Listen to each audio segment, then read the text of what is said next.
Hello guys, my name is Soner. Today we're going to be unboxing Tilta Nucleus Nano follow focus system.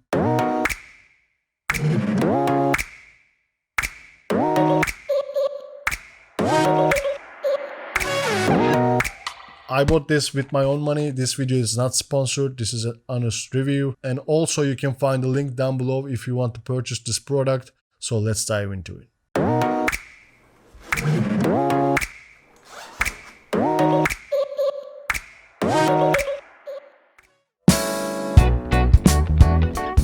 Right out of the box, you get the focus wheel,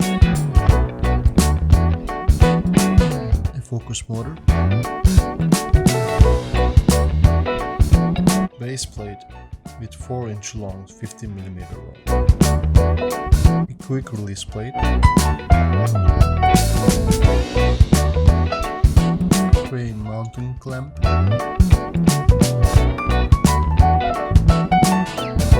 two focus gear rings, two 15400 batteries and the charger, micro USB to micro USB cable, micro USB to regular USB cable, micro USB to gimbal cable, couple of extra bolts and Allen keys. First thing I want to tell about this thing is when you take it to your hand, it has a weight to it and it feels really well built and you can feel the quality. This wooden handle is really nice to touch. Only thing that I didn't like about this is you are not able to put you're not able to put almost any markings on this focus wheel. So if you're planning to do, like, for example, focus pulling and such, it would be nice to have an option to kind of know where you're gonna pull the wheel. So I wish they could include some sort of metering system over here that you would see, where you can pull the wheel, and you will have really good control on the focus pulling. Of course you can get away with it, but it would be easier if there would be that kind of system on this. But overall, I really liked how they have built it and how the buttons are working. I'm not gonna go so detailed on this, buttons and settings and such. It's really easy to figure it out and they build it nicely, as I was saying, so it's not complicated at all.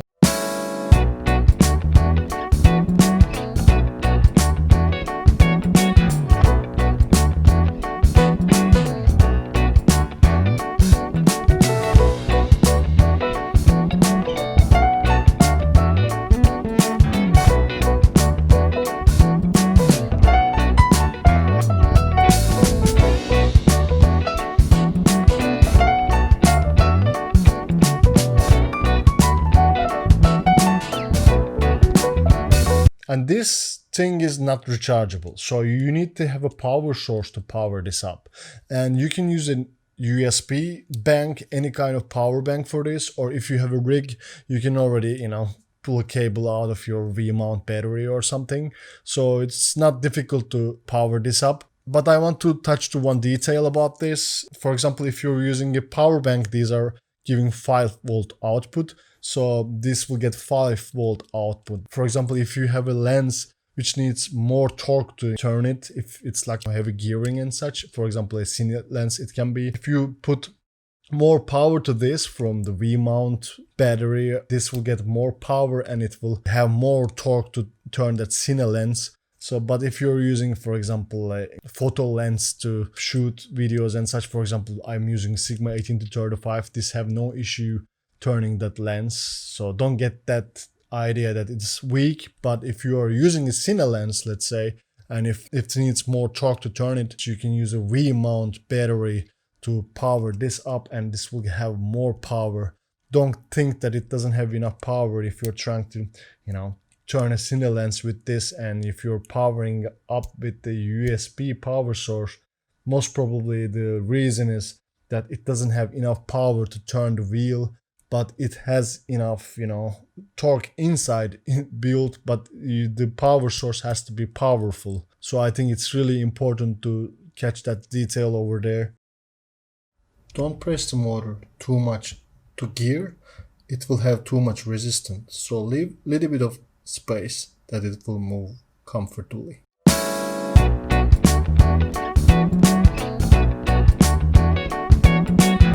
Also, another thing I want to mention about this battery, which comes with the package, there comes two. This is a rechargeable battery. It looks exactly the same with the regular AA battery, but don't mix them. This is a rechargeable battery. This is not a normal battery, and it is 14500 800 milliamp Li-ion battery, but don't worry, you get two of these and it lasts forever, one battery even, so I think two will be just fine. But if you need any extra, don't try to put, AA battery. I didn't try to put, and I didn't read any manuals about it if it would cause any trouble, but in that case, just be careful about that.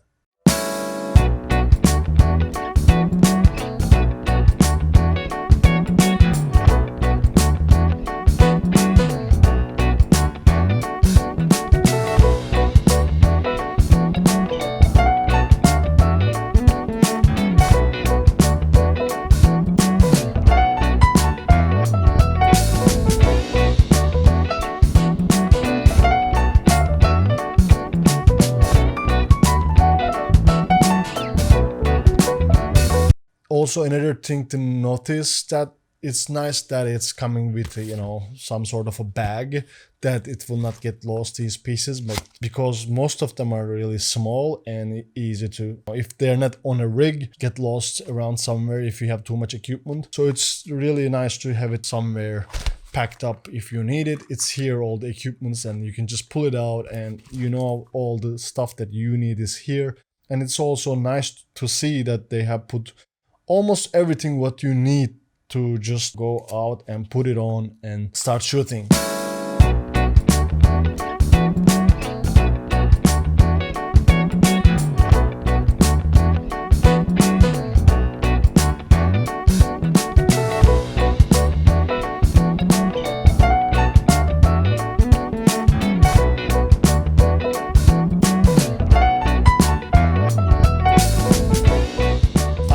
Another thing, I hate these. I mean, these are, of course they're working, but I just don't like the fact that there's this notch. It always feels like, you have to measure it where it's gonna come. Of course, they cannot know what kind of lens you have, so they cannot send you, for example, a fixed focus gearing, but of course, you can order them and get specific one for your lens. So I don't think that's a minor for the company to send these. Of course, it's so nice they're sending these kind of gearings that you can use, but I just don't like these, and I don't think there's a solution for the company to just send, for example, a fixed focus gearing, of course. But, one thing to notice, most probably you would like to change these, and it can be wise to order right away, for example, a gearing for your specific lens. I don't know what kind of lens you're going to use, but for example, I'm using Sigma 18-35.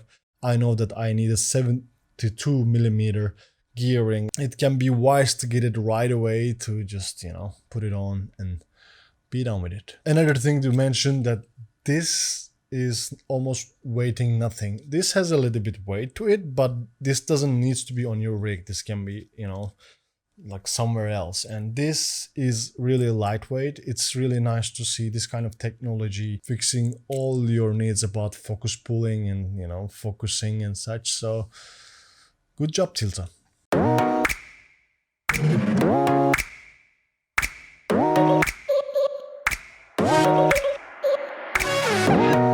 Why you should get a follow focus system, and should you get, for example, a wireless follow focus system or a manual one? Well, let's talk about why you should get a follow focus system. If you want full control on your lens, and if you don't trust your autofocus system on your camera, for example, I'm a GH5 user and I'm not able to use autofocus on my camera. If you're in similar situation, if you're not able to trust your autofocus on your camera, for example, if you're using cine lenses, you need a follow focus system. And in that case, it can be good to have a wireless focus system, and then you can get away from your camera. Or for example, your friend or another operator can fix the focusing while you're filming. Or if you're a one-man guy, if you're in front of the camera, if you're doing everything by yourself, it can be useful to have a wireless follow focus system. And if you're doing overhead shots with your camera, most probably your camera is out of your reach, so it can be really difficult to control the focus wheels and such on your lens. So wireless focus system can become really handy. And also another feature what you can do with these are you can control your focus pullings with these gadgets. So it's really handy to have this kind of system if you want full control on your lens, if you don't trust your camera's autofocus system, or if you want to have full control on them, manual focusing or wireless focusing can be really handy. But of course, if you're always behind your camera and you don't need to deal with the batteries and such, it can be okay to have a manual focusing system. I can always highly recommend the wireless focusing system over manual focusing system, because then you don't need to do any upgrades. You can stick with these and you can keep it on your rig, or you can take it out and control anything away from your camera, which can be really handy.